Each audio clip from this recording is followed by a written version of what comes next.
Do you know the last 600 sermons that Mr. Wesley preached?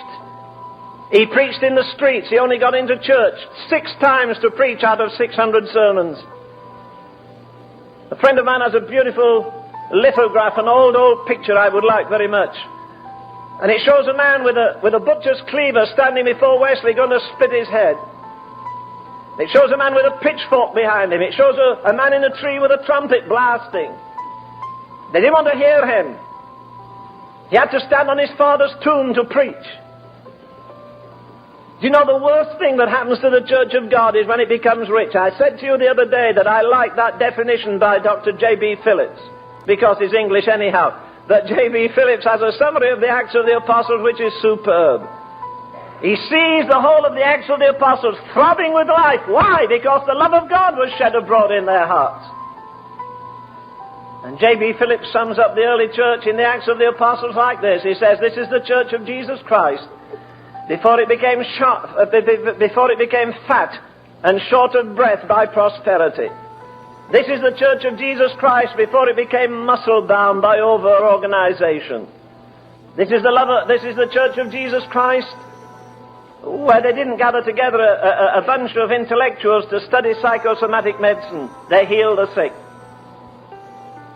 This is the church of Jesus Christ where they did not say prayers, but they prayed in the Holy Ghost.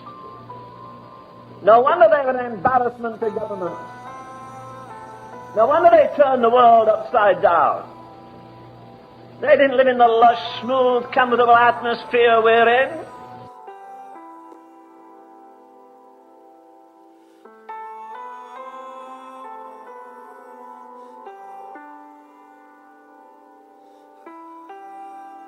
And he said he'd just been in a church, he told me. It was a cold, wintry night. We had a pretty cold winter last winter. At least most places had. And the pastor stood up and said, my dear friends, this Wednesday night, I want to thank you from the bottom of my heart for coming to church. It is a terrible night. The wind is blowing and it's most uncomfortable. And you've come to church. Oh, you're so wonderful. He was prepared to rapture them and give them all a crown right on the spot. They were so marvelous that they come to church. And he said, I want to thank you from the depths of my... Oh, he laid it on, and the old boy there was like this all the time. And when he got up, he said, I'm glad to be here tonight. And I would like to add my personal gratitude that you people left your central heated homes and got in your beautiful heated cars and came to this heated church to sit on these nice soft pews, whereas where I am in Africa, a man will walk 15 miles to church and often have to stop to get thorns out of his feet, and often hazard his life because there are lions there, and often has danger crossing a river because of hippotami. Oh God, anyhow, you know what they are, those ugly things. And then on top of that, crocodiles. And he said, you know what? They walk 15 miles home at night and they haven't got a bite of food when they get there. And you lush people left your warm homes for your warm cars for a warm church and beautiful seats. He said, I'm going to preach, but I'll have to go and throw up first. You'll make me sick. Well, maybe that's a bit of it. No, it's not exaggeration. That actually happens. But you see, the softer you get, oh, aren't we wonderful? I sometimes wonder what will happen when persecution really does come. How many of us will stand the test? Have we got what it takes? You can't love theology, you can't love a creed, you can only love a living person who is Jesus Christ.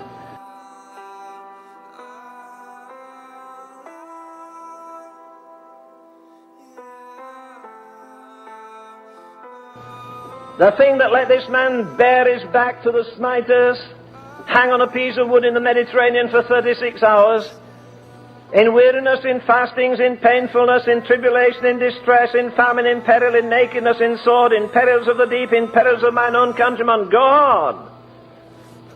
And he exhausts everything the devil can shoot at him, and he comes up smiling at the end of it. He says, do you know what? They're never going to treat me better than they treated him. And if they treated the Son of God like that, I expect to have this. But I want to tell you something. I've got something inside of me, and I won't break up under it. Because the love of God, again, is shed abroad in my heart by the Holy Ghost.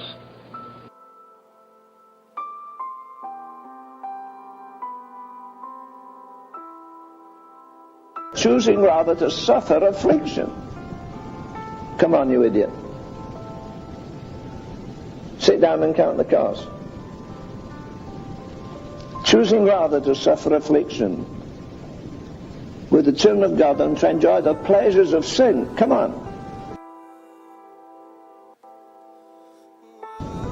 I remember the first time I was in an alliance meeting and they sang a hymn, "To be like Jesus." Oh, I want to be like Jesus. And immediately I thought, do you? Do you really? You want 40 days in the wilderness with the devil? You want to be considered mad by your relatives? Would you really like a Judas in your life? Would you like a Thomas in your life that would doubt you? Do we want to be like him? He was the master of a situation like this. His strength is made perfect in weakness. Somebody slapped him on the jaw. He could have breathed on him and shrunk him like a fly, dying. He never exercised his authority for his own defense or his own success. You men that have beards, somebody plucked your jaw and grabbed that and pulled the flesh out, you'd jump. They did that to him. Somebody got a mouthful of phlegm and spit in his face or in his eye. Doesn't do a thing. Come on, you idiot. Sit down and count the cost.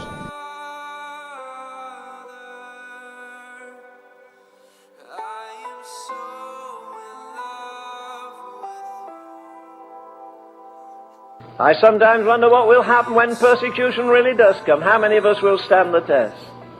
Have we got what it takes? You can't love theology, you can't love a creed, you can only love a living person who is Jesus Christ.